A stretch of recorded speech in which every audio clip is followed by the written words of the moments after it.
लाहौर की banking court में जहांगीर तरीन की पेशी के मौके पर एक शख्स से असलहा बरामद हुआ है। पुलिस ने मुलजिम को हिरासत में ले लिया है।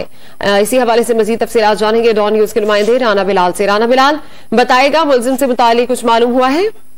बिल्कुल जी, जहांगीर तरीन की पेशी के मौका पर आज एक शख्स से पिस्टल बरामद हुआ है। जैसे ही जहांगीर तरीन अपनी जमानत मुकम्मल होने पर बैंकिंग क्राइम कोर्ट के कोर्ट रूम में दाखिल हुए तो ये शख्स भी उनके पीछे कोर्ट रूम में जाने की कोशिश कर रहा था। ताहम पुलिस की जानिब से जब उसकी तलाशी ली गई तो सज्जाद नामी इस शख्स से एक पिस्टल बरामद हुआ और कुछ गोलियां भी बरामद की। पुलिस एहलकार ने तलाशी लेने पर उनसे पिस्टल बरामद कर लिया। पुलिस ने फौरी तौर पर मुलजिम को हिरासत में ले लिया और जहांगीर तरीन को घेरे में लेकर उनको जो उनकी गाड़ी तक भी पहुंचा दिया। इस सज्जाद नामी शख्स को जो है वो अब थाना इस्लामपुरा के हवाले किया जा रहा है और उससे मजीद तफ्तीश की जा रही है। एक बात जो सेक्रेटरी है जहांगीर तरीन के, उनका ये भी कहना है कि ये शख्स जो है वो जहांगीर तरीन का जाती गार्ड था और उससे असला लाने के लिए कोर्ट रूम में नहीं कहा गया था, वो गलती से ले आया था। तो बहरहाल इस मामले में अब तफ्तीश जो है वो जारी है। तफ्तीश के बाद पुलिस इस बात का फैसला करेगी कि इस मुलजिम पर मुकदमा दर्ज किया जाएगा या इसे छोड़ दिया जाएगा। बहुत शुक्रिया राना बिलाल तफसीलात से आगाह करने के लिए।